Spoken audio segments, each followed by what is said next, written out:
கர்த்தருடைய பரிசுத்த நாமம் மகிமைப்படுவதாக. உங்கள் யாவரையும் ஆண்டவராகிய இயேசு கிறிஸ்துவனுடைய விலையேற பெற்ற நாமத்தில் மீண்டுமாக இந்த செய்தி வேலைக்கு நான் வரவேற்கிறேன். நாம் 2 மாதங்களாக தேவரீர் உம்முடைய ஆசீர்வாதம் உமது ஜனத்தின் மேல் இருப்பதாக, பிளஸ்ஸிங் ஆங்கிலத்தில் இப்படியாய் சொல்லப்படுகிறது, ஆசீர்வாதம். கர்த்தர் நம்மை ஆசீர்வதிக்கிறவர். தேவனுடைய ஆசீர்வாதம் நம் மீது இருக்க வேண்டும், அது எல்லாருடைய எதிர்பார்ப்பு. கர்த்தர் நம்மை ஆசீர்வதிக்கிறவர். அவர் நம்மை சபிக்கிறவர் இல்லை, நாம் கெட்டு போக வேண்டும் என்று விரும்புகிறவர் இல்லை. எல்லா மனிதனையும் அவர் ஆசீர்வதித்திருக்கிறார். நீங்கள் எப்பொழுதாவது கர்த்தரை ஆசீர்வதித்தது உண்டா?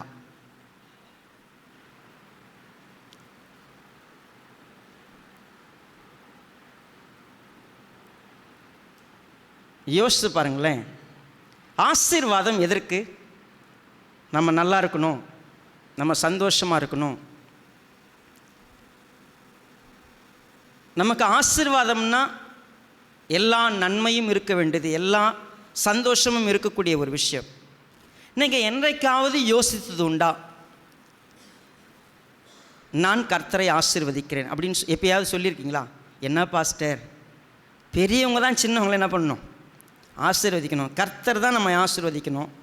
நாம் கர்த்தரை ஆசீர்வதிக்க முடியுமா? யாராவது அப்படி ஆசீர்வாதம் பண்ணியிருக்கீங்களா? ஓகே, ஒரு கை உயர்ந்து பார்த்துருக்குறேன். நீங்கள் தெரிஞ்சுக்கணுமா? வேதத்தில் கர்த்தரை ஆசீர்வதித்த ஒரு மனிதன் இருக்கிறான். சங்கீதம் 34:1 எப்படி படிச்சிங்க நீங்கள்? கர்த்தரை நான் எக்காலத்திலும். இது என்னன்னு தெரியுமா அது உங்களுக்கு? கர்த்தரை நான் எல்லா காலத்திலும் ஆசீர்வதிப்பேன். மொழிபெயர்ப்பில் எப்படி இருக்குது? ஸ்தோத்தரிப்பேன் என்று இருக்கிறது.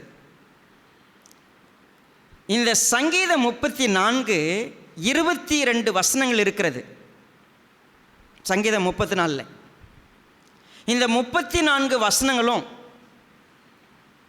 அது மன்னிக்கணும், 34வது சங்கீதத்தில் 22 வசனம். இந்த 22 வசனங்களும் 22 எழுத்தை கொண்ட எபிரேய எழுத்தினாலே துவங்கப்பட்டிருக்கிற இந்த வசனம் எல்லாம். சரி, இதே போல் ஒரு 22 எழுத்து எங்கே இருக்குது தெரியுமா? சங்கீதம் 119 22 சாப்டர் இருக்கும். ஒவ்வொரு சாப்டருக்கு மேலேயும் பார்த்தீங்கன்னா அந்த எபிரேய எழுத்து எழுதப்பட்டிருக்கும். இந்த சங்கீதம் 34 துவங்கும் பொழுது முதல் எழுத்து எப்படி, நம்ம தமிழில் ஏதாவது கவிதை எழுதணும்னா என்ன செய்வோம் தெரியுமா? ஆ, அதுக்கு அடுத்தது ஆ, ஈ, அப்படி வரிசையில் எழுதுவோம்ல. இந்த 34ஆம் சங்கீதம் அப்படி 22 எழுத்துக்களை கொண்டு எழுதப்பட்டது. கடைசி எழுத்து மட்டும் வேறு ஒரு எழுத்தில் அந்த டபிள்யூ எழுதுறதுக்கு பதில் அது வேறு ஒரு எழுத்தில் துவங்கப்பட்டுடுச்சு. அதுக்கு காரணம் வேறு. சரி, இந்த சங்கீதத்தை யார் எழுதியிருக்கிறா? தாவீது எழுதியிருக்கிறார். தாவீது தான் ஆசீர்வாதத்தை மிக சிறப்பாக இந்த உலகத்துக்கு புரிய வைப்பதற்கு முயற்சி செய்த ஒரு மனிதன். தேவனுடைய ஆசீர்வாதம் எப்படிப்பட்டது, தேவன் மனிதனை எப்படியெல்லாம் ஆசீர்வதிக்கிறார், என் வாழ்க்கையை பாருங்கள், நான் ஒரு ஆசீர்வதிக்கப்பட்டவன்னு அடிக்கடி பேசக்கூடிய ஒரு மனிதன். அவர்தான் நான் கர்த்தரை எக்காலத்திலும் ஆசீர்வதிப்பேன்னு சொல்லியிருக்கிறார். பாஸ்டர் தமிழில் நேராக ஆசீர்வதிப்பேன்னு எழுதியிருந்தால் நாங்கள்லாம் இவ்வளோ நாள் என்ன பண்ணியிருப்போம்? கேள்வி கேட்டு அது எப்படி ஆசீர்வதிக்க முடியும் அப்படின்னு நாங்கள் என்ன பண்ணியிருக்கலாம்? ஏதாவது ஒன்று ட்ரை பண்ணி கற்றுக்கிட்டு இருக்கலாம். ஆங்கிலம் வேதாகம் யாராவது கையில் வச்சுருக்கிறீங்களா? குயிக்காக ஆங்கில வேதாகமம் ஒருவேளை உங்கள் கையில் இல்லைன்னு சொன்னால் I can read it for you.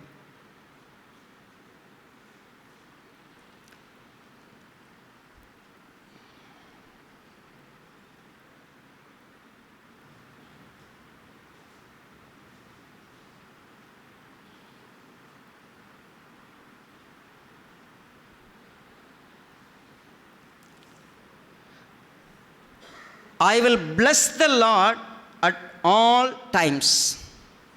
I will bless the Lord. So இந்த சங்கீதம், நான் கர்த்தரை ஆசீர்வதிப்பேன். பிளஸ்ஸட், பாக்கியவான் என்ன நம்ம படிக்கிறோமோ, ஆசீர்வதிக்கப்பட்டவன் என்ன படிக்கிறோமோ, அதே வார்த்தை மூல மொழியில் எழுதப்பட்டிருக்கிறது. நான் கர்த்தரை ஆசீர்வதிப்பேன்னா என்ன அண்டர்ஸ்டாண்டிங்? அது ஆசீர்வாதம்னா என்ன? நன்மையை கொடுப்பதல்லவா, நன்மை உண்டாயிருக்க செய்வதல்லவா. ஒருவருக்கு என்ன தேவையோ, ஒருவருக்கு என்ன பொருத்தமோ அதை கொடுப்பது. நான் கர்த்தரை எல்லா காலத்திலும் அவர் சந்தோஷமாயிருப்பதற்கும் அவர் என்னில் நிறைவாயிருப்பதற்கும் நான் எப்பொழுதும் இதை செய்வேன். ஏன் தெரியுமா? I am a blessed man. நான் பாக்கியவான், நான் ஆசீர்வதிக்கப்பட்டவன், அவரால் ஆசீர்வதிக்கப்பட்டவன்.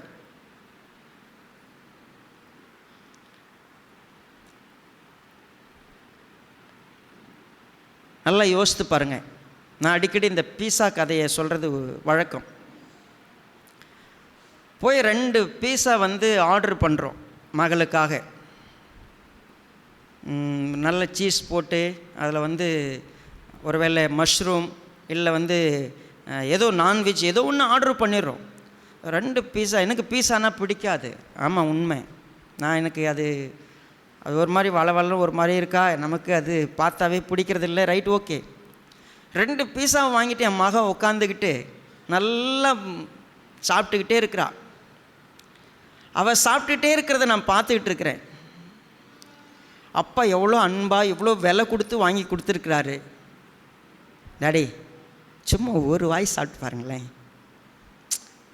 பரவாயில்ல, கொஞ்சம் டேஸ்ட் பண்ணி பாருங்களேன் அப்படின்னு என்கிட்ட கொடுக்குறா. தெரியுங்களா? எப்போ தெரியுங்களா? அது நான் பெற்றிருக்கிற இந்த ஆசீர்வாதம், இந்த நன்மை எவ்வளவு டேஸ்டானது தெரியுமா? நீங்கள் கொஞ்சம் டேஸ்ட் பண்ணி பாருங்களேன், நான் உங்ககிட்ட திருப்பி கொடுக்குறேன். ஆசீர்வாதத்தை நம்ம அந்த ஆங்கிளில் இது வரைக்கும் பார்க்கலன்னு சொன்னால் இன்றைக்கி பார்க்கணும். தயவு செய்து ஆசீர்வாதம் ஏதோ நமக்கு காணல் நீரை போலவே இருக்குது, நான் ஆசீர்வதிக்கப்படவே இல்லை, என் வாழ்க்கையில் குறையே இருக்கிறது, என் வாழ்க்கையில் அன்றாடம் பிரச்சனை, சவால், போராட்டம் நினைக்கிற நீங்கள் எவ்வளவு ஆசீர்வதிக்கப்பட்டிருக்கீங்கன்னு ஒரு வேளை நீங்கள் புரிஞ்சிக்க ஆரம்பித்தா, you will share with the Lord. நீங்கள் கர்த்தரோட உங்கள் ஆசீர்வாதத்தை எப்படி அந்த ரிலேஷன்ஷிப்பில் பார்ப்பீங்க, அதை புரிஞ்சிக்கிறதுக்கு நேரம் எடுத்துக்கலாம். கண்களை மூடி நம்ம ஜெபம் பண்ணணும். மகா இரக்கமுள்ள எங்கள் நல்ல பிதாவே, இந்த அற்புதமான ஆசீர்வதிக்கப்பட்ட கர்த்தருடைய நாளுக்காக நன்றி அப்பா. இந்த பரிசுத்த வேதாகமும் ஆழமானது, உத்தமமானது. நாங்கள் தாழ்மையோடு கற்றுக்கொள்ள வரும்பொழுதெல்லாம் கர்த்தர் எங்களுக்கு படித்து கொடுக்கிறீர். தேவரீர், இன்றைக்கும் உடைய வல்லமையான வார்த்தையினால் எங்கள் இருதயத்தில் ஊடுருவ எங்களை தாழ்த்துகிறோம். உங்களுக்கு மகிமையுண்டாக இதை அர்ப்பணிக்கிறோம். நீர் வெளிப்பட, உம்மை நாங்கள் காண எங்களுக்கு உதவி செய்யும்படியாக அர்ப்பணித்து இயேசு ராஜாவின் நாமத்தில் நன்றியோடு செபிக்கிறோம் நல்ல பிதாவே, ஆமென். சங்கீதம் 34. தாவீது அபிமெலேக்குக்கு முன்பாக வேஷம் மாறின போது அவனால் துரத்தி விடப்படுகையில் பாடின சங்கீதம். லைட்டாக அந்த அபிமெலேக்கு அப்படிங்கிற வார்த்தையை ஸ்ட்ரைக் பண்ணிவிட்டு ஆகீஸுக்கு முன்பாக வேஷம் மாறின போது 1 சாமுவேல் 21வது அதிகாரத்தில் இந்த சம்பவம் இருக்கிறது. ஆகீஸ் என்கிற ராஜாவுக்கு முன்பதாக அவன் வாழ்க்கையில் நடந்த ஒரு சம்பவத்தின் அடிப்படையில் எழுதப்பட்ட ஒரு சங்கீதம் இந்த சங்கீதம். தாவீது பராக்கிரமசாலியாக அறியப்பட்டவன். தாவீது ஒரு போர் வீரனாக எல்லா மனிதனுக்கும் தெரியும். தாவீதை அறிந்தவர்கள், குறிப்பாக சொல்லப்போனால் இஸ்ரவேல் தேசம் மாத்திரமல்ல, அதை சுற்றி இருக்கிற எல்லா தேசங்களிலும் தாவீதனுடைய வெற்றி மிக பிரசித்தமாயிருந்தது. தாவீது சவுலை விட பராக்கிரமசாலியாக அறியப்பட்டான். சவுல் கொன்றது 1000, தாவீது கொன்றது 10000 என்று அவனை குறித்த பாட்டு பிரசித்தமாயிருந்தது. எல்லா தேசங்களிலும் தாவீது என்கிற போர் வீரனை பற்றி, அவன் மூலமாய் நடந்த ஒரு வெற்றியை பற்றி எல்லா தேசத்திலும் தெரியும். அவன் சவுலுக்கு தப்பி ஓடுகிறான். அவன் நேபில் இருக்கிற ஆசாரிடத்தில் போய், அங்கு இருந்தாலும் அவன் கொல்லப்படுவான் என்று அறிந்து அவன் தப்பி ஓடுகிறான். ஒரு பெலிஸ்திய தேசத்துக்கு ஓடி போகிறான். ஒரு பராக்கிரமசாலி அப்படி போகும் பொழுது அவன் வாழ்க்கையில் மிகப்பெரிய ஒரு சிச்சுவேஷன்.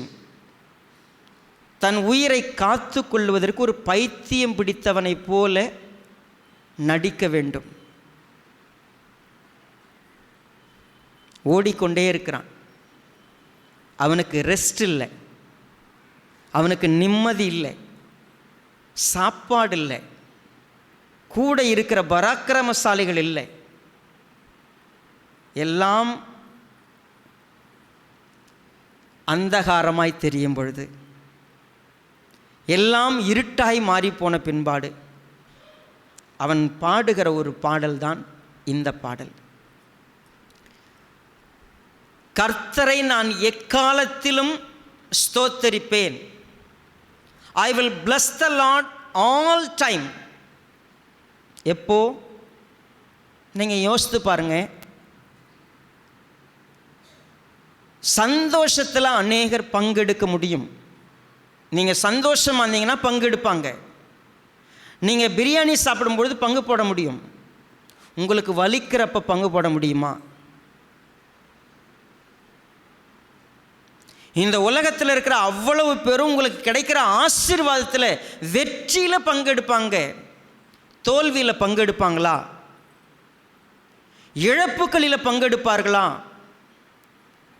இந்த உலகத்தில் இருக்கிற எல்லா மனிதனும், தயவு செய்து இவங்க தான் நீங்கள் முத்திரை குத்தி சொல்லிடாதீங்க. அது உங்களையும் சேர்த்து தான். ஏதோ உலகத்தில் இருக்கிறலாம் பொல்லாதவன், நான் மட்டும் நல்லவன் அப்படி பேசக்கூடாது. நம்ம அத்தனை பேருமே வெற்றியில் போய் பங்கெடுப்போம், இப்போ ஃபங்க்ஷனில் போய் பங்கெடுப்போம். துக்கத்தில் கொஞ்ச நேரம் தான் இருக்க முடியும். வெற்றியில் 2 விருந்து வச்சா கூட 2 விருந்தில் இருந்துருவோம்.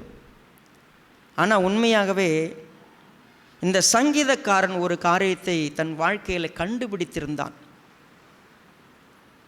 நான் கர்த்தரை எப்பொழுதும் ஆசீர்வதிப்பேன்.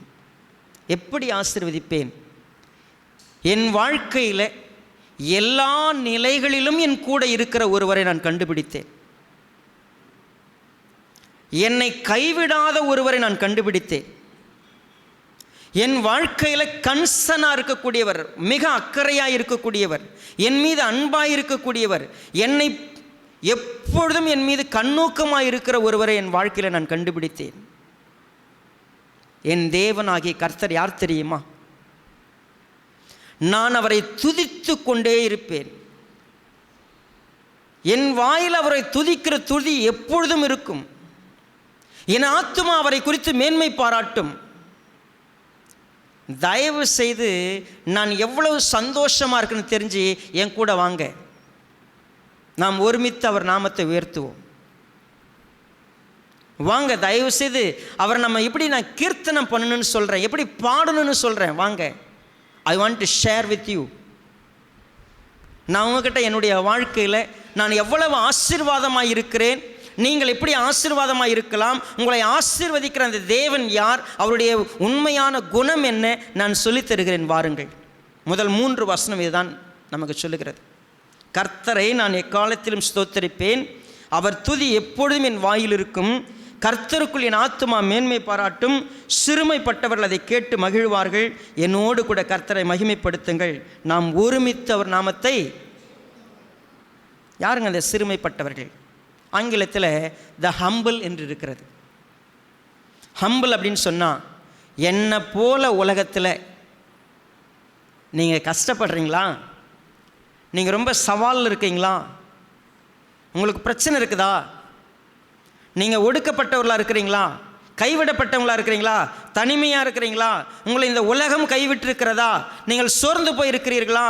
நீங்கள் ஒருவேளை என்னால் எதையும் செய்ய முடியலன்னு நினைக்கிறீங்களா? Please come and join with me, I will share. தயவுசெய்து நான் உங்களுக்கு சொல்லித்தரேன். நாம் கர்த்தருக்கு ஆசீர்வாதமாய், கர்த்தரை ஆசீர்வதிக்கிறவர்களாய், கர்த்தரை துதிக்கிறவர்களாய், அவரை மகிமைப்படுத்துகிறவர்களாய், அவரை உயர்த்துகிறவர்களாய், அவரை எப்பொழுதும் துதிக்கிறவர்களாய் இருக்க முடியும். நீங்கள் என் கூட ஜாயின் பண்ணிக்கிறீங்களா? நான் கர்த்தரை எல்லா காலத்திலும் ஸ்தோத்தரிப்பேன். என் வாழ்க்கையில் எந்த நிலையிலும் நான் குறைபடுவதே இல்லை. எனக்கு குறை ஒன்றும் இல்லை, எனக்கு எந்த குறையும் இல்லை. நான் நிறைவாக இருக்கிறேன். எப்பொழுது பாடின பாடல்? தாவீது ஆகீஸுக்கு முன்பாக வேஷம் மாறின பொழுது அவன் உள்ளத்திலே தோன்றிய வார்த்தைகள். It's not easy. ஒரு மிகப்பெரிய ஒரு பராக்கிரமசாலி, ஒரு வெற்றி வீரன், தேசமே அவனை உயர்த்தி சொல்லுகிற ஒரு நிலையில் அவன் உயிருக்காக ஒரு பைத்தியம் போல, மனநோயாளி போல நடந்து கொள்ள வேண்டிய ஒரு நிலையில் இருக்கும் பொழுது அவன் உள்ளத்தில் தோன்றிய வார்த்தைகள். நீங்கள் நினைக்கிறீங்க இந்த நிலையில் நீங்கள் யாரும் நிச்சயமாக இருந்திருக்கிறதுக்கு வாய்ப்பு இல்லை.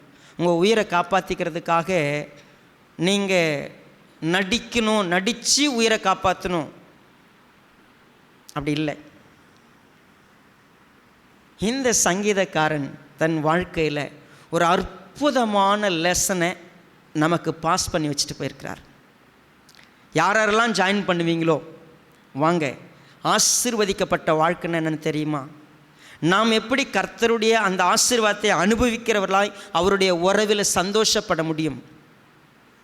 நீங்கள் நிச்சயமாக களி கூற முடியும். உங்கள் வாழ்க்கையில் சோர்வு இல்லாமல் தைரியமாக, நம்பிக்கையாக, உற்சாகமாக வாழ முடியும். நீங்கள் நொந்து வாழ வேண்டிய அவசியம் இல்லை. நீங்கள் என்றைக்கும் சந்தோஷமாக இருக்கலாம். டோன்ட் திங்க் பொருளாதாரத்தில் உயர்வில் இருக்கிறவங்க தான் சந்தோஷமாக இருக்க முடியும். வீடு, காரு, பங்களான்னு வாழக்கூடியவங்க தான் சந்தோஷமாக இருக்க முடியும். அவங்க தான் ஆசீர்வதிக்கப்பட்டவங்க. நீங்கள் இது வரைக்கும் நினச்சிருந்தீங்க இல்லையா? அதெல்லாம் இப்போ கொஞ்ச நாளாக இப்போ என்ன பண்ணார், ஆண்டவர் பேசிட்டு வந்தார். அது இல்லை ஆசீர்வாதம். உண்மையாகவே மன்னிக்கப்பட்டு இருக்கிறது தான் ஆசீர்வாதம். போன வாரம் நம்மகிட்ட பேசினார். ஒவ்வொரு வாரமும் ஒவ்வொரு விஷயத்தை சொல்லி கொடுத்துட்டு வந்தார். இன்னைக்கு ஆசீர்வதிக்கப்பட்டவன் அவன் இருதயம் எப்படி இருக்கும், அவன் இருதயத்தில் ஆசீர்வாதத்தை எப்படி பார்ப்பா எந்த நிலைமையிலும், அதை முதல்ல தெரிஞ்சுக்கணும். ஆசீர்வாதமாய் இருப்பவன், ஆசீர்வதிக்கப்பட்டவன் உள்ளத்தில் எந்த நிலையிலும் தேவனை குறை சொல்ல மாட்டான். முதல் காரியம், என்றைக்கும் தேவன் மீது தீது சொல்ல மாட்டான். தேவன் அவனுடைய வாழ்க்கையில் அனுமதித்திருக்கிற விஷயங்களுக்கு அவன் தேவனை தீது சொல்ல மாட்டான் என்பது புரிந்து கொள்ளுகிற ஒரு வார்த்தை தான். இப்போ நான் இன்னொன்று சொல்கிறேன். தேவனை தீது சொல்ல மாட்டான் என்பது ஈஸி. ஆனால் யாரெல்லாம் அவனை பாதிக்கிறார்களோ அவர்களையும் அவன் தீது சொல்ல மாட்டான். அவன் குறைபட்டு கொள்ள மாட்டான். யாரையும் பார்த்து இவர்களால் என் வாழ்க்கை கெட்டு போச்சு, இவர்களால் தான் என்னுடைய வாழ்க்கையில் நான் இப்படி நிலைமைக்கு வந்திருக்கிறேன், அந்த மனநிலை இருக்கிறது தெரியுங்களா? என் வாழ்க்கை ரொம்ப நல்லா இருந்திருக்குங்க, என்னை கெடுத்ததே இவங்க தான், நான் இன்னைக்கு இப்படி இருப்பதுக்கு காரணம் இந்த நபர் தான், நான் இன்னைக்கு சாக பழை கிடைக்கிறதுக்கு யார் காரணம்? அவங்க தான். என் வாழ்க்கை நல்லா, நான் ஒரு நல்ல இடத்துல கல்யாணம் பண்ணி போயிருப்பேன், ஆனால் என்னை நாசம் பண்ணாங்க இவங்க. நான் நல்லா படிச்சிருப்பேன், என்னை இவங்க படிக்க வைக்கல. நான் இப்படி வாழ்ந்திருப்பேன், ஆனால் அன்னைக்கு எனக்கு துரோகம் பண்ணிட்டாங்க, என் சொத்தை இவங்க அபகரிச்சிட்டாங்க. என் வாழ்க்கையில் இன்னைக்கு நான் இருக்கக்கூடிய நிலை இருக்குதே, அந்த நிலைக்கு யாரோ ஒருவரை காரணம் என்று நான் சுட்டி காட்டி கொண்டிருக்கிறேன் தெரியுமா? இன்னும் ஆசீர்வாதம் யார் கொடுப்பா, சாபம் யார் கொடுப்பானே நமக்கு தெரியல. என்னை ஆசீர்வதிக்கிற தேவன், என்னை எப்பொழுதும் ஆசீர்வதிக்கிறவர், எனக்குரியதை எப்பொழுதும் ஆயத்தம் பண்ணி வச்சிருக்கிறவர், அவர் என்னிடத்தில் சேர்க்காமல் என்ன செய்ய போகிறார்? எனக்கு என்ன சேரணுமோ அதுக்கு நிச்சயமாக சேரணும். அடிக்கடி நான் ஊழியத்துக்கு வந்து கொஞ்ச நாள் கழித்து எனக்கு ஒரு உணர்வு வந்தது. என்ன உணர்வு அப்படின்னு கேட்டிங்கன்னா, 2003 வருஷம் வேலை நிமித்தமாக ஒரு சில வேலை செஞ்சிட்டு இருந்து எனக்கு திடீரென்று ஒரு ஆஃபர் ஒன்று கிடச்சிது. என்ன ஆஃபர்? ஒரு மெட்ரிகுலேஷன் ஸ்கூலில் 9th 10th இங்கிலீஷ் டீச்சர் ஆகக்கூடிய வாய்ப்பு கிடச்சிது. இப்போது நான் இன்டர்வியூ போய் அட்டன் பண்ணேன். நான் பிஎட் படிக்கலை, பட் ஸ்டில் அந்த காலத்தில் நான் பேசக்கூடிய இங்கிலீஷ் போதுமானதாக இருந்துச்சு, டீச் பண்ணக்கூடிய கிராமர் போதுமானதாக இருந்துச்சு. Okay, you are selected. So I started to go to school. 10th தான் ஃபஸ்ட்டு என்ன பண்ணணும், கிராமர் எடுக்கணும், சொல்லி கொடுக்கணும். ஓகே, என் கிளாஸ் ரொம்ப நல்லா இருக்குது, எனக்கு ரொம்ப நான் இனிமேல் என்ன ஆயிடுவேன், டீச்சர் ஆயிடுவேன் அப்படின்னு ஒரு எண்ணம். ஒரு வாரத்தில் எனக்கு ஒரு சின்ன சோதனை. எனக்கு சொன்னாங்க சம்பளம் வந்து 2500 ரூபா. 2500 ரூபா வச்சு என் ஃபேமிலி என்ன பண்ண முடியாது, என்னால் மெயின்டைன் பண்ண முடியாது. நான் கேட்டது ஒரு 5000 rupees கொடுங்க, நான் வரேன் அப்படின்னு. இல்லை அப்படின்னாங்க. அப்புறம் அது வளர்ந்துருந்தா ஒரு வேளை நான் பிஎட் ஜாயின் பண்ணி பிஎட் படித்து ஒரு வேளை இங்கிலீஷ் டீச்சராக நான் மாறி இருந்தேன்னா, இன்றைக்கி வந்து ஒரு வேளை நீட் அதுக்கான தேர்வு எழுதியிருந்தோம், ஒரு டிஆர்பி எழுதியிருந்தோம், நம்ம பாஸ் பண்ணியிருக்கலாம், ஒரு நல்ல டீச்சராக இருக்கலாம், சம்பளம் பார்த்திங்கன்னா ஒரு நல்ல சம்பளம் வந்திருக்கும், ஒரு நல்ல டீச்சராக இருக்க முடியும் அப்படின்னு சொல்லி நான் யோசிப்பது உண்டு. அப்படி நான் யோசிப்பேன்.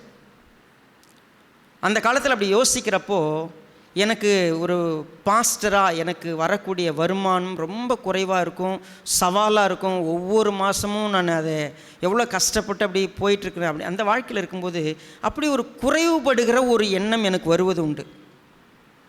அதை சொல்லும்போது இன்னொன்று சொல்லுவேன், வேர்ல்டு விஷனில் எனக்கு ஒரு நல்ல வேலை கிடைக்கிறதுக்கு வாய்ப்பு இருந்துச்சு.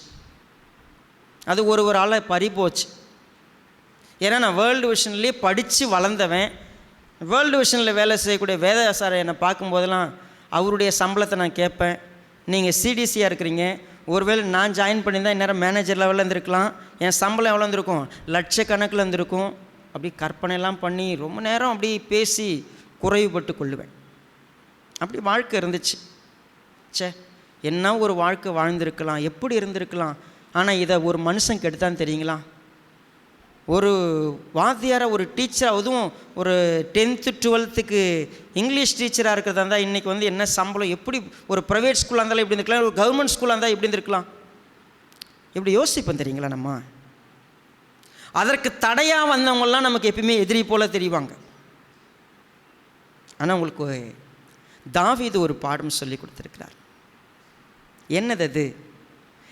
நான் இன்றைக்கு ஆக்கீஸ் முன்பாக நடிக்கிற ஒரு இடத்துல இருக்க வேண்டிய நிலை. இதற்கு யார் காரணம்? சவுல் தான் காரணம். சவுல் என்னை துரத்துவதனால தான் என் வாழ்க்கை இப்படி வந்திருக்குது. இல்லைன்னா நிம்மதியாக இருந்திருப்பேன். குறை சொல்லி கொண்டிருக்கிற மனிதனாக அவன் ஒரு பொழுதும் நிற்பதில்லை. Hello, please come and see. நான் உங்களுக்கு ஒரு விஷயம் சொல்கிறேன். சிங்கக்குட்டிகள் தாட்சி அடைந்து பட்டினியாயிருக்கும், எனக்கு ஒரு குறையும் இல்லை. எப்போ சொல்கிறது இந்த வார்த்தை? சொல்லுங்க. எனக்கு குறையே இல்லை, எனக்கு பிரச்சனை இல்லை. நான் இப்போ பைத்திய மாதிரி அங்கே இருக்கிறேன். நான் குறைவாக இருக்கிறேன்னு நினைக்கிறீங்களா? இல்லை, என்னை சுற்றிலும் பிரச்சனை. ஆனால் உங்களுக்கு ஒன்று தெரியுமா? என்கிட்ட ஒரு ரகசியம் இருக்குது. நான் இப்போ நடிக்கிறேன், என் முன்னாடி இருக்கிற ஒரு ராஜா, அவன் நினச்சா என்னை வெட்ட முடியும், என்னை கொன்று போட முடியும், எல்லாம் நடக்கும். ஆனால் அதை தாண்டி ஒன்று, என் இரட்சகர், என் தேவன், நான் நம்பி இருக்கிறவர் என் கூடவே இருக்கிறாரு. நான் கூப்பிட்டா ஒரே செகண்டில் இது அத்தனையும் சுக்குனராக்கி என்னை விடுதலை செய்ய அவரால் முடியும். எனக்கு என்னங்க குறைன்னு நினச்சிட்டிங்க? இதோ அவன் தோர்த்தனா, இவன் பண்ணா, இதெல்லாம் குறை சொல்லிகிட்டு இருக்குது என் வேலை நினைக்கிறீங்களா? இல்லவே இல்லை. நான் அதெல்லாம் பார்க்கவே மாட்டேன். நான் அதை ஏன் தெரியுமா அவங்கள பார்க்க மாட்டேன்? நான் அவரை நோக்கி பார்த்துக்கிட்டு இருப்பேன். ஆக்கீஸ் நான் நடிக்கும்போது ஆக்கீஸ் அம்மா பெருசுன்னு நான் பார்க்க மாட்டேன். படைகளை பார்த்து பயப்பட மாட்டேன். என்னை சுற்றி என்ன நடந்தாலும் எனக்கு பிரச்சனை இல்லை. என்ன, நான் அவரை பார்ப்பேன். அவரை நோக்கி பார்த்து என் முகம் பிரகாசமாக இருக்கும். ஏன் தெரியுமா? அவர் கண் என் மேலே இருக்கிறத நான் பார்த்துருக்கிறேன். அவர் கண் என்னை பார்த்துக்கிட்டே இருக்கும். எனக்கு திடீர்னு ஒரு பெரிய தொகை வர வேண்டியதை ஒருத்தன் ஏமாற்றிட்டான். என் சொந்தக்காரங்க ஏமாற்றிட்டு பெரிய மன உளைச்சலை நிற்கிற இடத்துக்கு வரும்பொழுது நான் அவரை பார்த்துக்கிட்டு இருக்கிறேன், அவர் என்னை பார்த்துக்கிட்டு இருக்கிறார். ஏன் தெரியுமா? நான் இவனெல்லாம் பார்க்குறதில்ல. இந்த யாரெல்லாம் எனக்கு துரோகம் பண்ணுறானோ, யார் என்ன பண்ணுறானோ, நான் அவனை பார்த்தனாவே என் மனசு சோர்ந்துடும். நான் அவரை பார்ப்பேன், அவர் பார்த்தா என்னை பார்த்துக்கிட்டு இருப்பார். அவர் எதுக்குங்க தம்பி, என்னை நம்புறியா நீ, என்னை நம்புறியா நீ அப்படின்னு என்னை பார்ப்பார். நான் அவரை மட்டும்தான் நம்புவேன். எங்கள் ஆசீர்வாதம் எப்படி இருக்குது பார்த்தீங்களா? நான் ஏன் தெரியுமா பாக்கியசாலி? நான் அவரே பார்த்துருக்கிற இருதயத்தை எனக்கு கொடுத்தார். நான் இந்த பாட்டை உங்களுக்கு எழுதும் பொழுது, இந்த பாட்டு சாதாரணமான பாட்டு இல்லை. நான் எக்காலத்திலும் கர்த்தரை ஸ்தோத்தரிப்பேன். காரணம் ஒன்று, எந்த காலத்திலும் நான் அவரை நம்ப முடியும். என் உசுறு போனால் கூட நம்ப முடியும். அவரை தான் நான் நம்பிக்கிட்டு இருக்கிறேன். அவரை நான் ஸ்தோத்தரிப்பேன். அவரை துதிக்கிறது எப்போதும் என் வாயில் இருக்கும். துதிக்கிறது வாயில் இருந்தால் சபிக்கிறது என் வாயில் இருக்குமா? குறை சொல்கிறது என் வாயில் இருக்குமா? கர்த்தரை நான் எக்காலத்திலும் ஸ்தோத்தரிப்பேன். அடுத்த வார்த்தை சொல்லுங்களேன் சத்தமா. என்ன என் வாயில் இருக்கும்? நீங்கள் சொல்லுங்கள். 2 லேடிஸ் ஒன்றா சேர்ந்தா அவரை துதிப்பீங்களா? ஏக்கா தெரியுமா அப்படின்னு ஆரம்பிக்குது இல்லை ஒரு கதை. ஊரில் உலகத்தில் எல்லா குறையும் வாயில் வந்துன்னு இருக்கும். அவர் சொல்லி கொடுத்தாருங்க, உங்கள் வாய் ரொம்ப கவனமாக பாருங்கள். சங்கீதக்காரன் சொல்கிறார் பாருங்க, உங்கள் வாயில் துதி இருந்தால் உங்கள் வாயிலிருந்து வரக்கூடிய ஒவ்வொன்றும் ஜாக்கிரதையாக இருக்கட்டும். யார் தெரியுமா ஆசீர்வதிக்கப்பட்டவன்? வாய் சுத்தமாக இருக்கணும். அப்படின்னா என்ன எதை போட்டு வளர்க்கலாம்? அந்த சுத்தமாக இல்லை. உன் நாவை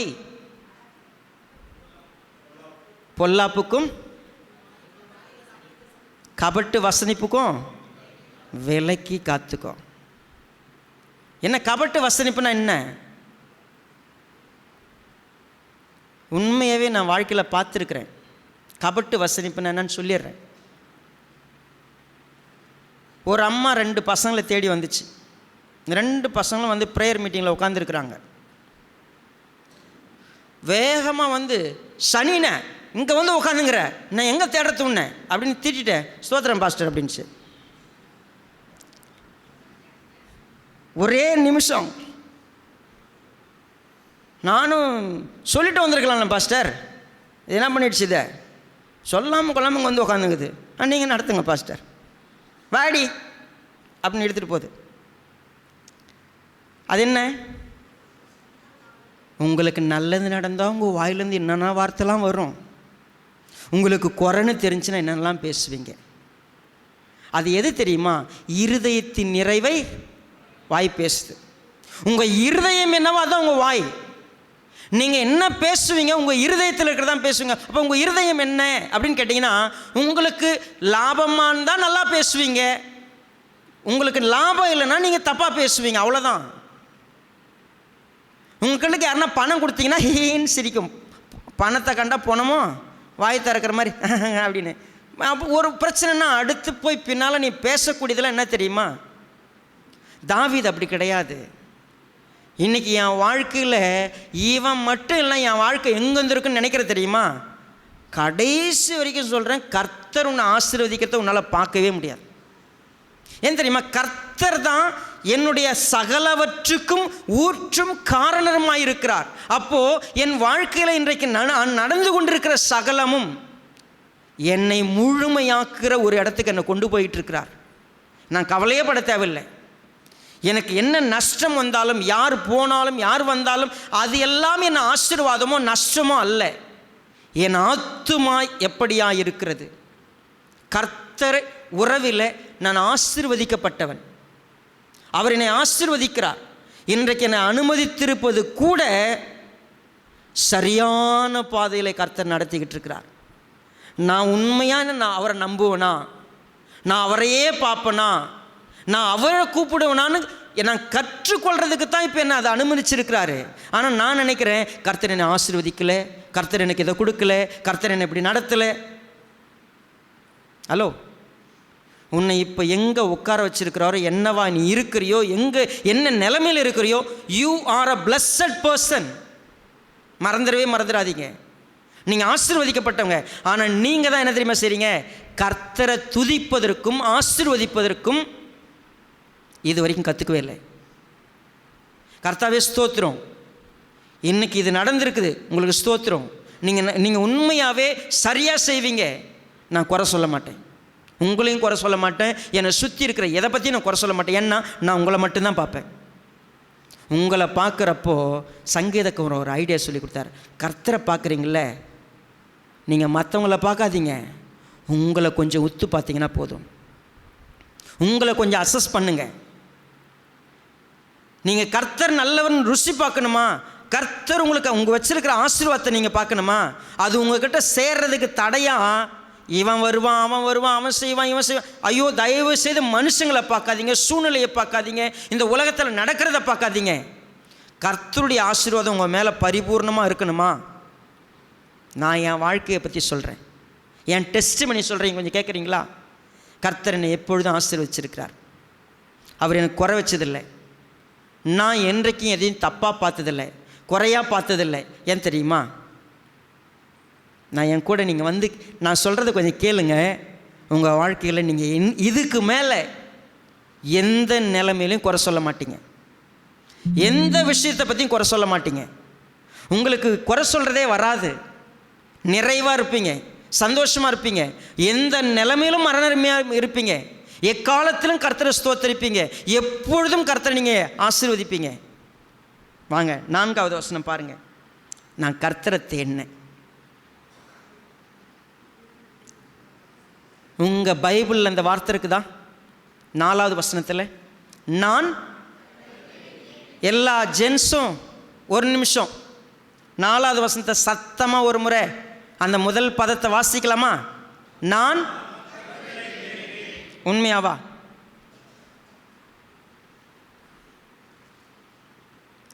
நீங்கள் சொல்லுங்களேன், நான் கர்த்தரை மட்டும்தான் தேடினேன்னு நீங்கள் சொல்லுங்கள் பார்ப்போம். லேடிஸ் இப்போ வாசிக்கலாமா? அதே தான் கேள்வி. தேடினீங்களா அப்படின்னா, ஆமாம் பாஸ்டர், காலையில் எழுந்திரிச்சோடனே ஜெபம் பண்ணேன், நான் பைபிள் படித்தேன், நான் வந்து சபைக்கு வந்தேன். நீ தேடினதெல்லாம் கர்த்தரையாக தேடினேன். ஆனால் சங்கீதக்காரன் சொன்னார், நான் கர்த்தரை தேடினேன். எப்போ? எல்லா நேரத்துலையும். எப்படி தெரியுமா தேடினேன்? சும்மாலாம் தேடல, உண்மையாக தேடினேன். எனக்கு தெரியும் எப்படி தேடினா அவர் எனக்கு செவி கொடுப்பார்னு நான் கற்றுக்கிட்டேன். நான் கர்த்தரை தேடினேன், அவர் எனக்கு செவி கொடுத்து என்னுடைய எல்லா பயத்துக்கும் என்னை நீங்களாக்கி ரட்சித்தார். அவருக்கு பயந்தவர்களை கர்த்தருடைய தூதர் என்ன செய்வாங்க? சூழ பாளையம் இறங்கி விடுவிக்கிறத நான் பார்த்துருக்கிறேன். அப்போ அவருக்கு பயப்படுதல்னா என்னன்னு நான் கற்றுக்கிட்டேன் தெரியுங்களா? நீங்கள் அவருக்கு பயப்படுறீங்களா? நீங்கள் அவரை தேடி இருக்கிறீங்களா? கர்த்தரை முழு இருதயத்தோடு என் முகத்தை தேடுங்கள் என்று சொன்னீரே கர்த்தாவே, நான் உம்முடைய முகத்தையே தேடுவேன். நான் ஒன்றை கேட்டேன், நான் அதையே நாடுவேன்.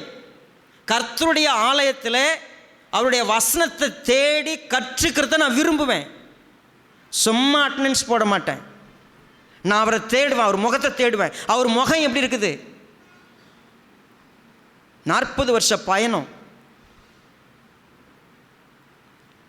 ஆண்டவர் துன்மார்க்கனை சங்கரிப்பார்னு நினச்சிக்கிட்டு இருக்கேன். தப்பு செய்கிறவனை உடனே அழிச்சிருவார்னு நினச்சிக்கிட்டு இருந்தேன்.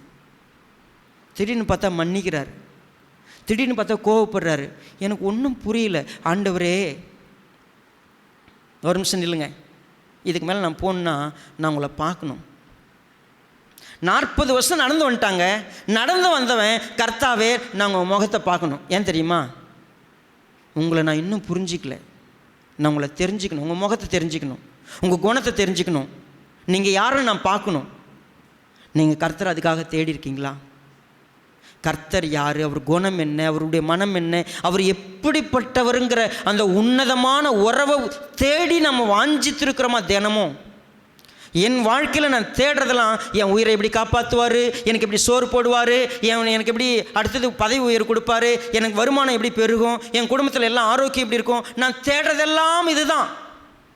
பூமிக்குரியதையே தேடி தேடி தேடி தேடி அதுக்கு ஒரு கர்த்தரை நான் வச்சுருந்தேன். ஆனால் நான் கர்த்தரை தேடினேன். அவர் யார், அவர் எப்படிப்பட்டவர், அவர் குணம் என்ன, அவர் என்ன செய்வார், எல்லாத்தையும் நான் தேடினேன். அவருக்கு முன்னாடி நான் பயந்திருந்தேன். ஏன்னா அவருக்கு பயப்படுறவங்களுக்கு ஒரு குறைவும் இல்லை. அவருக்கு பயந்தவர்களுக்கு குறை ஒன்றுமே கிடையாது. எத்தனை பேர் நம்புறீங்க? அவருக்கு பயந்தவங்களுக்கு ஒரு குறைவும் கிடையாது. நம்புறீங்களா? நான் நம்புறேன்னு சொன்னால் ஏங்க நீங்கள் பயப்படுறீங்க? உங்கள் பிரச்சனையில் எதுக்கு நீங்கள் கலங்குறீங்க? எதுக்கு நீங்கள் நடுங்குறீங்க? உங்களுக்கு இன்றைக்கி இருக்கக்கூடிய நிலையை வச்சு எதுக்கு நீங்கள் புலம்பிட்டு உட்காந்துருக்கிறீங்க? ஏன்னா நீங்கள் எனக்கு குறைவே கிடையாது, இப்போ ஃபெயில் ஆனது கூட நல்லது தான், இப்போ கீழே விழுந்தது கூட சரிதான், இப்போ நான் அந்த இடத்துல உட்காந்துருக்கிறது கூட சரிதான் அப்படின்னு உங்களால் நம்ப முடியுமா? நான் நம்புவேன். கர்த்தருக்கு பயந்தவர்களுக்கு ஒரு குறையும் இல்லை. யார் இந்த உலகத்தில் ஆசீர்வாதத்தை சுதந்திரிக்க முடியும் தெரியுமா? அவர் அதுக்கு சொல்லியிருந்தார். ஆசீர்வாதத்தை ஒருத்தனால் அடைய முடியும் அப்படின்னு சொன்னால் அவன் கர்த்தருக்கு பயப்படுற மனுஷனாக இருக்கணும். கர்த்தருக்கு பயப்படணும். என்றைக்கும் அநீதி செய்யக்கூடாது. எனக்கு ஒரு தீமை நடந்துச்சுன்னா திருப்பி நான் தீமை செய்வேன். எனக்கு ஒரு அக்கிரமம் நடந்துச்சுன்னா திருப்பி நான் அக்கிரமம் பண்ணுவேன். என்னை இடித்தா நான் திருப்பி இடிப்பேன். என்னை பேசினா திருப்பி நான் பேசுவேன். என் வாழ்க்கையில் நான் உண்மையவே அறிக்கையிட விரும்புகிறேன். எனக்கு ஒரு சிலர் தீமையாக பேசுகிறவங்க உண்டு, எனக்கு எதிராக நடக்கிறவங்க உண்டு. சமீபத்தில் எனக்கு வருத்தமாக இருந்ததுக்காக நியாயம் கேட்பதற்காக நான் பேசினேன். இது நியாயமா, இது நீதியா, இது சரியான்னு சொல்லி அவங்ககிட்ட விவாதம் பண்ணேன். பெரிய சண்டை முடிஞ்சிருச்சு. கர்த்தர் என்கிட்ட ஒரு விஷயத்தை எனக்கு படித்து கொடுத்தார். நியாயம் நீதியை நீ எங்கிட்ட இல்லை தேடணும். நீ இதை இன்னும் கற்றுக்க மாட்டியா? உன் வாழ்க்கையில் ஒரு மனுஷன் உனக்கு நியாயம் செய்வான், நீதி செய்வான்னு எதிர்பார்க்கறது சரியா? நீ அப்படி தேடாத அப்படின்னு எனக்கு சொல்லி கொடுத்தார். டோட்டலாக சரண்டர் ஆகிட்டேன். இனி என் லைஃப்பில் எங்க நீங்கள் இப்படி பண்ணுறீங்க அப்படின்னு கூட யார்ட்டையும் கேட்கக்கூடாதுன்னு ஒரு முடிவுக்கு வந்தேன். நீங்கள் என்னை பற்றி இப்படி பேசுகிறீங்களே இது சரியா அப்படின்னு கூட கேட்கக்கூடாது. ஏன் அப்படின்னா, நீ பேசுகிற பேசு, அதனால் எனக்கு என்ன? நீ அப்படி நினைக்கிறியான்னு நினச்சிக்கோ, எனக்கு என்ன? என்னுடைய ஆசீர்வாதமும் என்னுடைய சாபமும் நீ பேசுகிறதுல எதுவுமே இல்லை. என் ஆசீர்வாதம் எங்கே தெரியுமா இருக்குது? நான் அவருக்கு பயப்படுறேன், நான் அவருடைய நியாயத்தை தேடுறேன், அவருடைய நீதியை தேடுறேன், நான் அவருடைய நீதியை செய்யறதுக்கு பார்க்குறேன். எனக்கு அநீதி இழைக்கப்படுகிறது, என்னை அநியாயம் செய்கிறார்கள், எனக்கு விரோதமாக பேசுகிறாங்க. Let it be. எனக்கு அது ஒன்றும் பிரச்சனை இல்லை. ஏன்னா அவர் சங்கீதத்தில் சொல்கிறார் பாருங்கள், ரொம்ப குறிப்பிட்டு சொல்லப்போனால்,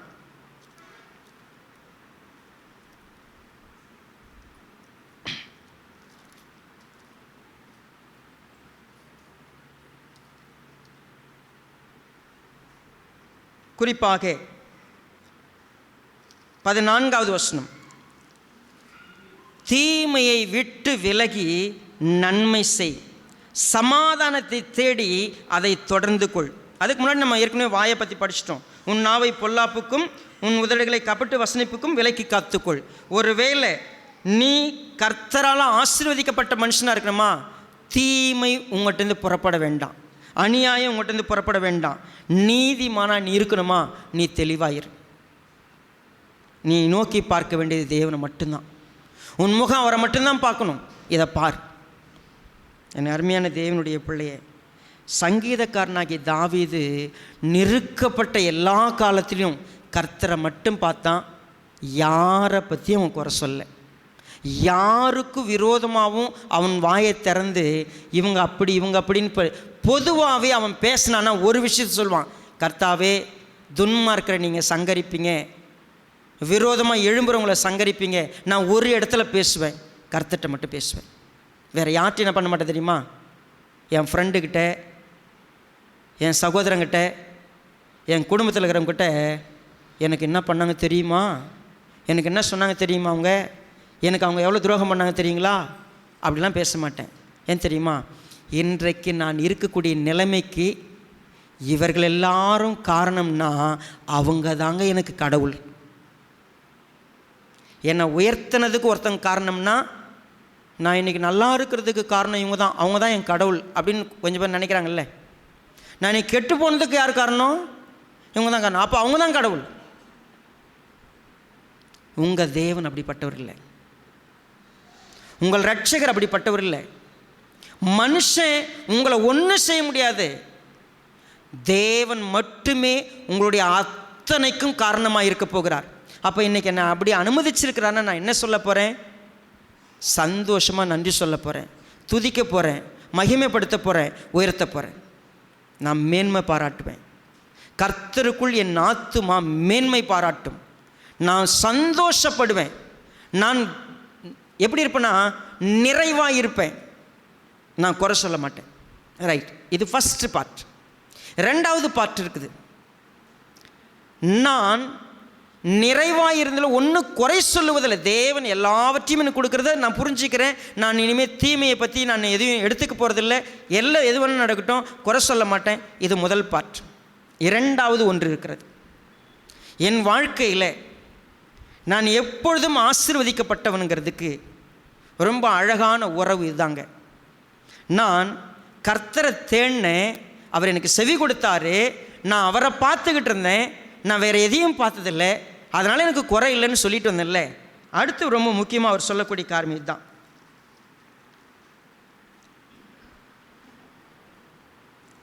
பதினைந்தாவது வசனம், கர்த்தருடைய கண்கள் நீதிமான்கள் மேல் நோக்கமாயிருக்கிறது, அவருடைய செவிகள் அவர் கூப்பிடுதலுக்கு திறந்திருக்கிறது.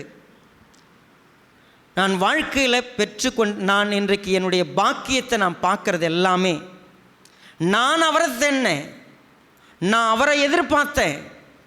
ஆனால் அவர் இந்த பூமியில் எல்லாவற்றையும் காண்கிறார். மனுப்புத்திரர்கள் எல்லாரையும் பார்த்துக்கிட்டு இருக்கிறார். சாலமோன் தேவாலயத்தை கட்டும் பொழுது ஒரு விண்ணப்பம் வச்சான், கர்த்தாவினுடைய கண்கள் எப்பொழுதும் இந்த ஆலயத்து மீதே இருக்கட்டும், யாரெல்லாம் ப்ரேயர் பண்ணுறாங்களோ நீங்கள் அவங்க ஜபத்தை கேட்டு நீங்கள் பதில் கொடுக்கணும். மனுஷங்க என்ன எதிர்பார்த்தாங்க? கர்த்தர் நம்மளை பார்க்கணும் அப்படின்னு. நீங்கள் எங்கே இருந்தாலும் கர்த்தர் உங்களை பார்த்துக்கிட்டு இருக்கிறார். துன்மார்க்கனையும் பார்க்குறாரு, நீதிமானையும் பார்க்குறார். ஆனால் இதில் ஒரு ஸ்பெஷல் இருக்குது. கர்த்தர் பார்க்கிறார்னு சொல்கிறதுக்கும் நோக்கமாக இருக்கிறாருங்கிறதுக்கும் வித்தியாசம் இருக்குது. நீங்கள் பாருங்கள், குறிப்பாக 16வது வசனத்தை வாசிங்க.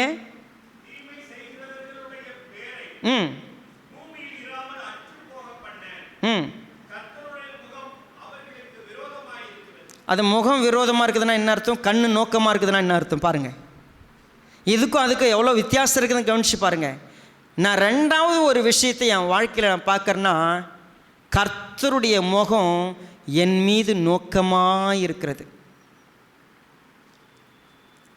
நான் இப்போ ஓப்பனாகவே உங்களுக்கு சொல்கிறேன். இங்கே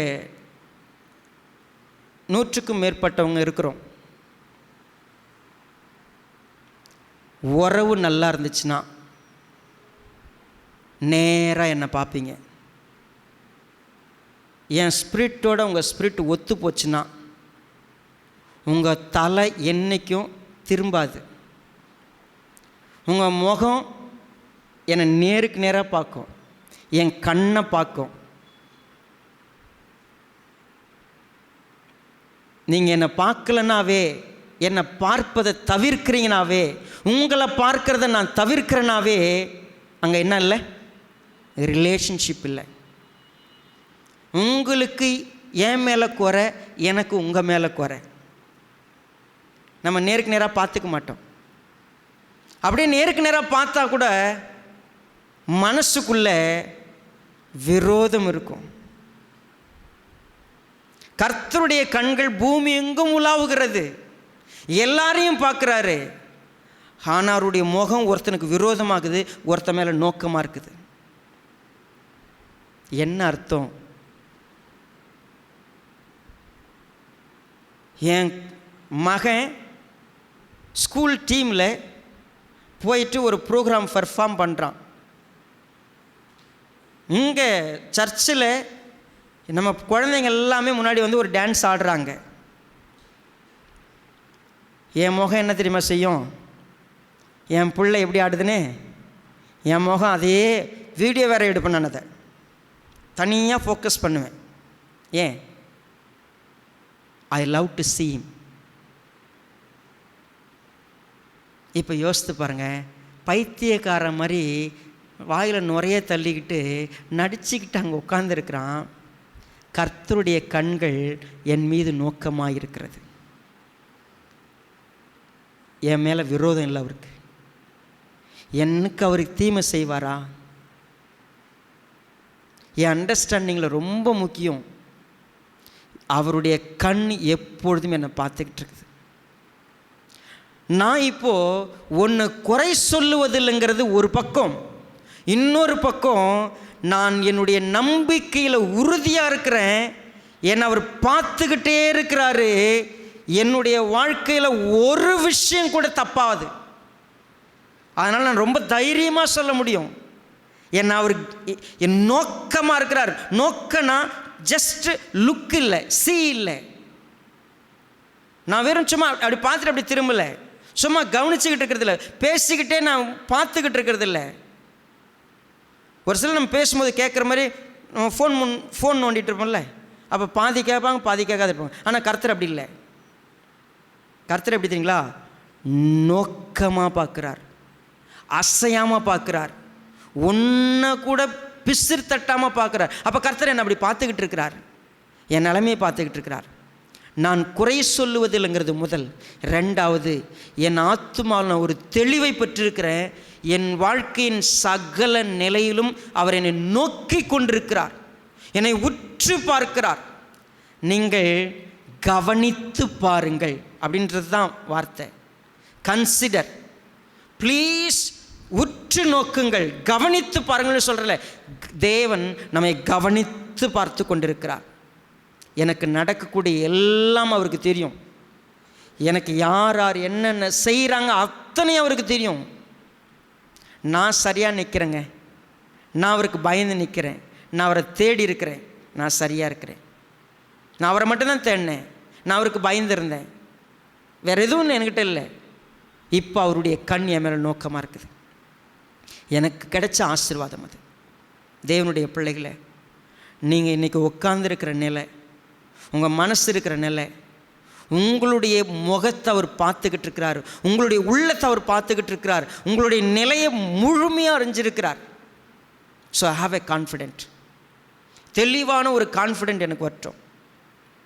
மிக முக்கியமாக 18வது வசனம் பாருங்கள்.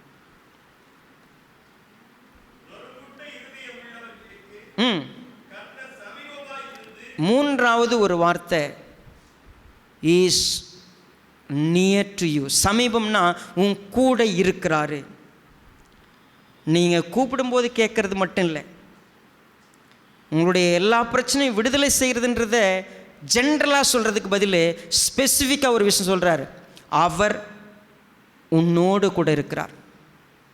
கர்த்தர் எங்கே இருக்கிறார்? அவர் சமீபம்ன்ற வார்த்தை என்ன அப்படின்னா, இஸ் வித் மீ. அவர் நீதிமான்களோடு கூட இருக்கிறார். அதான் அதனுடைய அர்த்தம். He is always with you. நீ மரண இருளின் பள்ளத்தாக்கிலே நடந்தாலும் அவர் உன் கூட இருக்கிறார். நீ பாதாளத்தில் போய் படுக்க போட்டாலும் நீர் அங்கே இருக்கிறார். நீ எங்கே இருந்தாலும் அங்கே இருக்கிறார். உங்களுக்கு ரொம்ப வலியோடு உட்காந்துருக்கிறீங்களே, அந்த வலியில் அவருக்கும் பங்கு இருக்குது, அவருக்கும் வலிக்குது.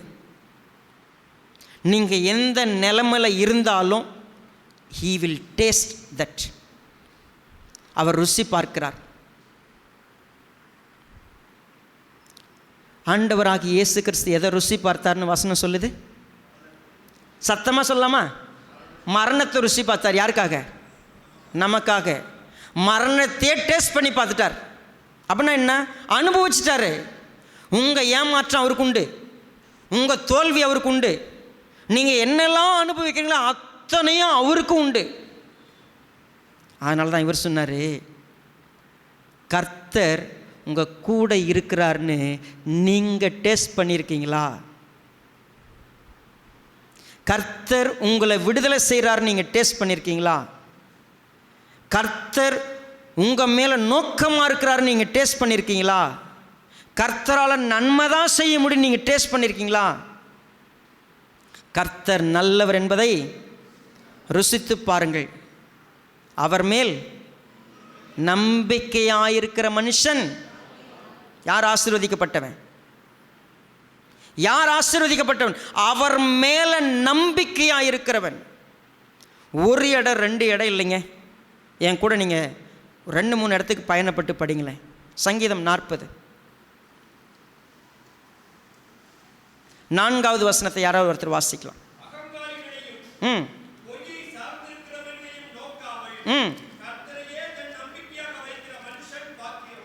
சரி, தயவுசெய்து உங்கள் பைபிளில் இதெல்லாம் என்ன பண்ணீங்க, கோடு மட்டும் போடாதீங்க, உங்கள் உள்ளத்தில் ரோடு போட்டு உள்ள வைங்க. சரிங்களா? கர்த்தரையே தன் நம்பிக்கையாக கொண்டிருக்கிற மனுஷன். ஆமாம், சரி. ரொம்ப குறிப்பிட்டு சொல்ல போனால் 84க்கு வாங்கலேன். சங்கீதம் 84 4வது வசனம்.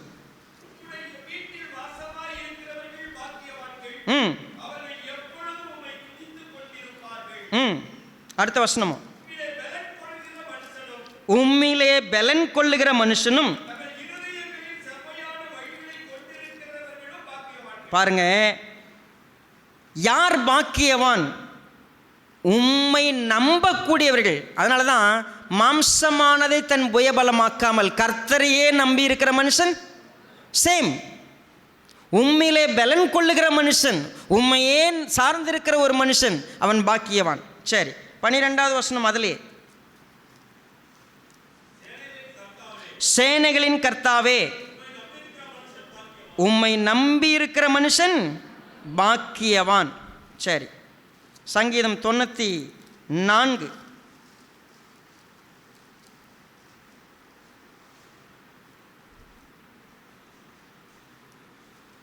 13வது வசனம். இப்போ கர்த்தர் நல்லவர் என்பதை ருசி பார்க்கணும்னா எல்லா ஸ்டூடெண்ட்டும், காலேஜ்லேருந்து வெளியே வந்தவங்க, ஸ்கூல்லேருந்து வெளியே வந்தவங்க, 2 டீச்சர் உங்கள் வாழ்க்கையில் இருந்திருப்பாங்க. ஒன்று எதையுமே கண்டுக்காதவங்க, ஒன்று ஸ்ட்ரிக்டாக இருந்து சொல்லி கொடுத்தவங்க. எந்த வாத்தியார் நல்ல வாத்தியார்னு இப்போ சொல்லுவீங்க? ஆமாம் தானே? இப்போ ஸ்கூலில் இருக்கிறவங்களாம் பேச மாட்டாங்க. இப்போ படிச்சுக்கிட்டு இருக்கிறவங்க என்ன பண்ண மாட்டாங்க? திட்டுற வாத்தியாரோ கண்டிக்கிற வாத்தியாரோ அவங்களுக்கு பிடிக்காது. எந்த நேரமும் தடவி கொடுத்துக்கின்னு very good very good very good அப்படின்னு சொல்ல டீச்சர் ஒருத்தவங்க இருப்பாங்க. நீ வீட்டு பாடம் எழுதலைன்னா கேட்க மாட்டாங்க, நீ முடி இப்படி வெட்டி வந்தாலும் கேட்க மாட்டாங்க, ட்ரெஸ் எப்படி பண்ணாலும் கேட்க மாட்டாங்க. உங்களை கண்டுக்காத டீச்சர்ஸ் ரொம்ப பிடிக்கும். அதுவும் கிளாஸில் வந்து கதை சொன்னாங்கன்னு வச்சுங்களேன், அந்த டீச்சர் ரொம்ப பிடிக்கும். அப்புறம் கிளாஸில் வந்துட்டு அன்றைக்கி பாடம் எடுக்காத போயிட்டாங்கன்னு வச்சுங்களேன், அது ரொம்ப பிடிக்கும். அடுத்தது ஹோம் ஒர்க்கே கொடுக்காத டீச்சர் ரொம்ப பிடிக்கும். அப்போ என் கர்த்தரை நான் எப்படி தெரியுமா நம்புகிறேன்? என்னை இன்றைக்கி ஆக்கீஸுக்கிட்ட அனுப்பியிருக்கிறார். எனக்கு போதிக்கிற தேவன் அவர், என்னை சிக்ஷையில் நடத்தியிருக்கிற தேவன். நான் அவரை நம்புகிறேன். உங்களுக்கு தெரியுமா நம்பிக்கை நான் என்னென்னு? எந்த நிலைமையிலும் என் தேவன் நல்லவர். என் வாழ்க்கையில் இன்றைக்கு நான் கடந்து போயிட்டுருக்கிற எந்த பாதையாக இருந்தாலும் அவர் நல்லவர். என்னுடைய ஆசீர்வாதத்தை என்னை விட்டு யாரும் எடுக்க முடியாது. தேவன் உங்களுக்கு கொடுக்கணும்னு திட்டமிட்டிருக்கிற விஷயம் உங்களுக்கு தான். என்ன, அந்த வழியில் போகாமல் இருக்கிறதுக்கு நீங்கள் சரியாக அவருக்கு பயப்படுவீங்களா, அவரை தேடுவீங்களா? இன்றைக்கு வரைக்கும் உங்கள் ஆசீர்வாதம் உங்களுக்கு வராதுக்கு காரணம் என்ன தெரியுமா? நீங்கள் அவரை தேடலை, நீங்கள் அவர் முகத்தை தேடலை, நீங்கள் அவருக்கு பயப்படலை. ரெண்டே ரெண்டு காரணம்தான். நீங்கள் அவரை முழுசாக தேடினீங்கன்னா, நீங்கள் அவளை தேட வேண்டிய விதத்தில் தேடினீங்கன்னா, தேட வேண்டிய காரணத்துக்காக தேடினீங்கன்னா, உங்களுடைய ஆசீர்வாதங்கள் ஒன்றிலும் குறைவு இருக்காது. ஏன்னா நீதிமானுடைய ஒரு சின்ன எலும்பு கூட முறிக்கப்படுவதில்லை. நீதிமான் மேலே குற்றமே சுமராது. சங்கீதம் அந்த 34:22 சொல்லக்கூடிய சத்தியம் இதுதான். நீதிமான் அவன் கூப்பிட்டா கேட்பார், அவனை விடுவிப்பார், அவனை பாதுகாப்பார், அவனை நடத்துவார். இதெல்லாம் எப்போ அப்ளிகபிள்? நான் கர்த்தருக்கு நான் பயந்து, கர்த்தருடைய பரிசுத்தவான்களே, அவருக்கு பயந்தவர்களே, வாங்க நான் உங்களுக்கு கர்த்தருக்கு பயப்படுதெல்லாம் என்னன்னு நான் உங்களுக்கு போதிக்கிறேன். நீங்கள் கொஞ்சம் அவர் யாருன்னு டேஸ்ட் பண்ணி பாருங்கள். அவர் ஒருபோதும் நமக்கு தீமை செய்ய மாட்டார், அவர் நன்மை தான் செய்வார். என் வாழ்க்கையில் அதை பார்த்துட்டேன், நான் அனுபவிச்சிருக்கிறேன். நான் குறை சொல்ல மாட்டேன். நான் உறுதியான நம்பிக்கையை வளர்த்துக்கிட்டேன். தெளிவான நம்பிக்கை எனக்கு இருக்குது. இன்றைக்கி நான் இருக்கிற பாதையில் எங்கே இருந்தாலும் ஃபஸ்ட்டு ஸ்டெப் நான் அவரை தேடுவேன். அவரை தேட வேண்டிய விதத்தில் தேடுவேன், தேட வேண்டிய நோக்கத்துக்காக தேடுவேன். அவரை நான் முழுசாக தேடுவேன், அவரை நான் முழுசாக நம்புவேன், முழுமையாக நம்பியிருப்பேன். நான் அவருக்கு பயப்படுவேன். என் வாழ்க்கையில் இந்த 3 தாரகத்தையும் நான் வளர்த்து வச்சுருக்கும்போது எனக்குரிய ஆசீர்வாதம் என் மீது எப்பொழுதும் இருக்கும். என் ஆசீர்வாதம் என்னை விட்டு எங்கேயும் போகாது. என்னுடைய ஆசீர்வாதத்தை யாரும் திருட முடியாது. என்னுடைய ஆசீர்வாதத்தை யாரும் குறைக்க முடியாது. என்னுடைய ஆசீர்வாதத்தை என்னிடத்துலேருந்து யாரும் எடுத்து போட முடியாது. எனக்குரிய எல்லாம் எனக்கு தான். அப்போ நான் என்ன செய்யணும்? நான் அவரை தேடணும், நான் அவரை நம்பணும், அவருக்கு நான் பயப்படணும். இதை நான் தெளிவாக செஞ்சால் போதும், என் ஆசீர்வாதம் என்னோட கூட இருக்கணும். அப்போ நான் என்ன தெரியுமா செய்வேன்?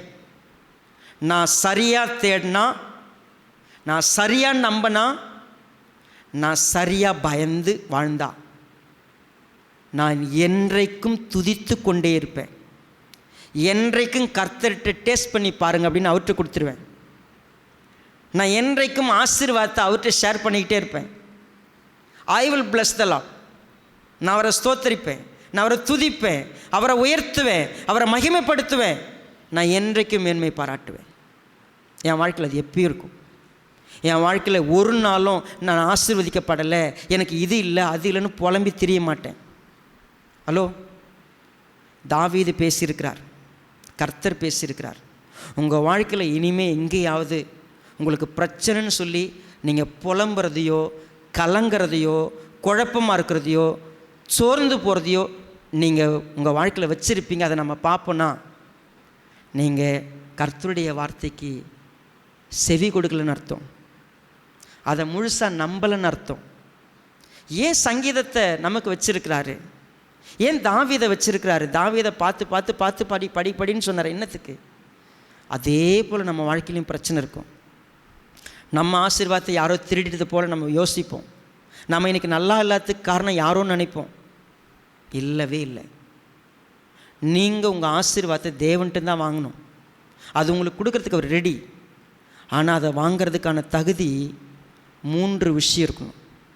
1, அவரை தேடுறவங்கக்கிட்ட அவர் எப்பயும் இருக்கிறார்.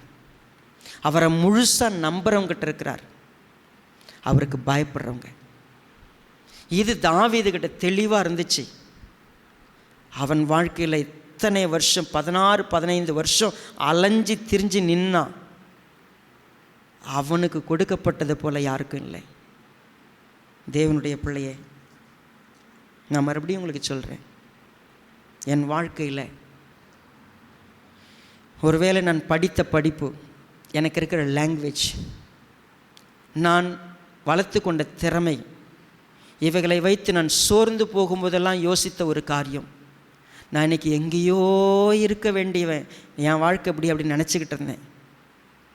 ஆனால் நான் அவரை தேட வேண்டியதை சரியாக தேடுறதும், அவருக்கு பயப்பட வேண்டியதை சரியாக பயந்தோம்.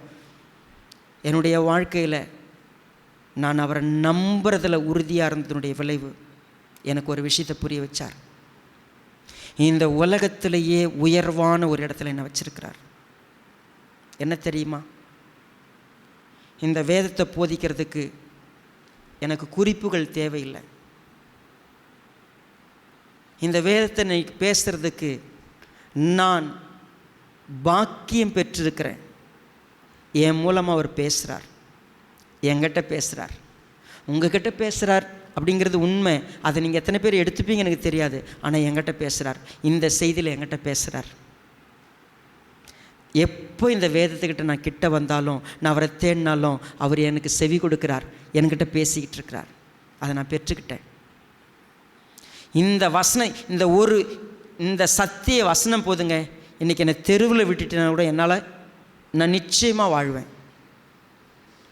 எனக்கு இவ்வளோ பெரிய பில்டிங்கு, காரு, வசதி, இது எதுவுமே எனக்கு வேண்டாம்.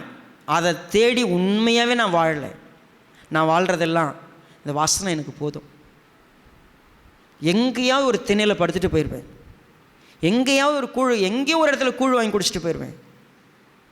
நான் போய் பேசலைங்க, சத்தியத்தை பேசுகிறேன். என் மனசு அப்படி இருக்குது. நான் எதையும் தேடுறதில்லை, எதையும் வேணும்னு சொல்கிறதில்ல. எனக்கு தேவையானது அவர் கொடுத்துக்கிட்டு இருக்கிறார். நான் எங்கேயோ கடந்தேங்க, எங்கேயோ கடந்தேன். நான் திரும்பி திரும்பி நினச்சி பார்ப்பேன். ஆனால் அங்கேருந்து என்னை தூக்கிட்டு வந்ததுக்கு இது 3 காரணம்னு நான் நினைக்கிறேன். ஏன்னா இதை நான் பத்திரப்படுத்திக்கிட்டேன். நான் அவரை தேடினேன், நான் அவரை நம்ப ஆரம்பிச்சிட்டேன், அவருக்கு பயப்பட ஆரம்பித்தேன். என் வாழ்க்கையில் குறைவு சொல்கிறதுக்கு ஒன்றுமே இல்லை, எல்லாம் நிறைவாக இருக்குது. குறை சொல்கிற பழக்கம் என்கிட்ட இருந்ததை இந்த செய்தி வர்றதுக்கு முன்னாடி என்கிட்ட இருந்து எடுத்துட்டார். அதை உண்மையாகவே எடுத்துட்டார். நான் அதை நேற்று டெஸ்ட் பண்ணி பார்த்தேன். குறை சொல்கிறது என்கிட்ட வருது அப்படின்னு. நான் யாரையும் இனிமேல் குறை சொல்ல போகிறதில்லை. யாரை பார்த்தும் உன்னால் எனக்கு இந்த பாதிப்பு அப்படின்னு சொல்ல போகிறதில்ல. ஏன்னா அவங்களா தான் இருப்பாங்க. நான் யாராக இருக்க போகிறேன்? நான் கர்த்தரை பார்க்க போகிறேன். அவர் என்னை ஆசீர்வதிக்கிறவர். அவர் முகம் என் பேர எப்பொழுதும் நோக்கமாக இருக்குது. என்னை விடுவிக்க காத்திருக்குது. அவர் செவி திறந்திருக்குது. அவர் எனக்கு உதவி செய்கிறதுக்கு தயாராக இருக்கிறாரு. நான் அவரை நம்பி இருக்கிறேன்னா, அவருக்கு பயந்து இருக்கிறேன்னா, அவரை தேடுறேன்னா எனக்கு அது போதும். நான் எப்பொழுதும் என் வாயிலேருந்து துதிச்சுக்கிட்டே இருப்பேன், ஸ்தோத்திரம் பண்ணிக்கிட்டே இருப்பேன், அவரை உயர்த்திக்கிட்டே இருப்பேன், அவரை நான் மகிமைப்படுத்திக்கிட்டே இருப்பேன். நீங்களும் நானும் குறைப்பட்டுக்கிட்டே வீட்டில் உட்காந்து எந்த நேரமும் புலம்பிட்டு வந்து துதி கனம் மகிமை எல்லாம் கர்த்தாவே உங்களுக்குன்னீங்கன்னா அவருக்கு வேணுமா? அது வேணாம். நீங்கள் இங்கே வர வரைக்கும் புலம்பி இருப்பீங்க, நொறுங்கி இருப்பீங்க. இங்கே வந்தோன்னே பாட்டில் சேர்ந்து பார்த்துக்க அண்ணே நான் ஸ்தோத்திரம் ஆண்டவர் அப்படிம்பீங்க. வேண்டாங்க. எந்த நிலைமையிலும் நான் ஸ்தோத்திரம் சொல்லுவேன், எந்த நிலைமையிலும் துதிப்பேன், எந்த நிலைமையிலும் அவரை உயர்த்துவேன், எந்த நிலைமையிலும் அவர் கனம் பண்ணுவேன். ஏன் தெரியுமா? நான் தெளிவாக இருக்கிறேன். எனக்கு அவர் தீமை செய்கிற தேவன் இல்லை. என்னை ஆசீர்வதிக்கிற கர்த்தாவே உம்முடைய ஆசீர்வாதம் உம்முடைய ஜனத்தின் மீது இருப்பதாக. இது எல்லாம் ஆசீர்வதிக்கப்பட்ட ஜனம். ஒருவர் கூட துர்பாக்கியசாலிகள் இல்லை. நாம் தான் அந்த ஆசீர்வாதத்தை இன்னும் பார்க்கல, நாம் தான் இன்னும் புரிஞ்சிக்கல. நீங்கள் இன்றைக்கி குடிக்கிற கூழ் ஆசீர்வாதமானது, மறந்துடாதீங்க. ஏன்னா நீங்கள் கூழ் குடிக்கிற இடத்துல இருக்கிறீங்கனாவே பிரியாணி சாப்பிட்றவனை விட கர்த்தர் உங்களை நேசிக்கிறாருன்றதை மறந்துடாதீங்க. ஏன்னா பிரியாணி சாப்பிட்றவன் சீக்கிரமாக 50,000 ரூபாய் பில்லு கட்டணும் கொண்டு போய்ட்டு அங்கே கூழ் குடிச்சிட்டு இருந்தீங்கன்னா உங்களுடைய உடம்பு எப்படி?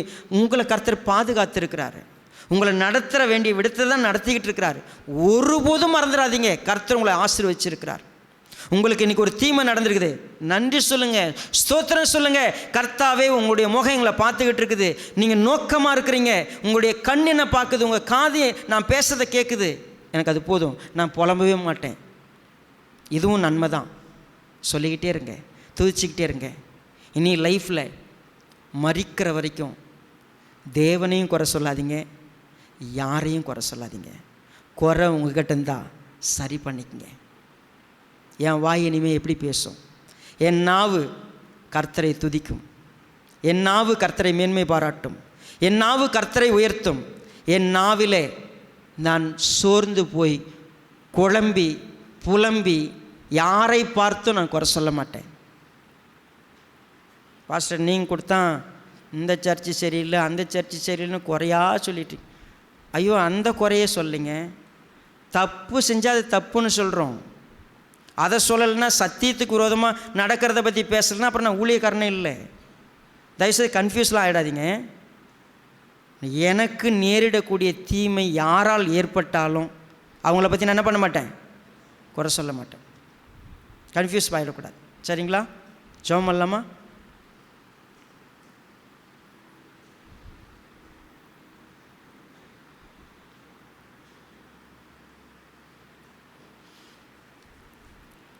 மகா பரிசுத்தமுள்ள நல்ல பிதாவே,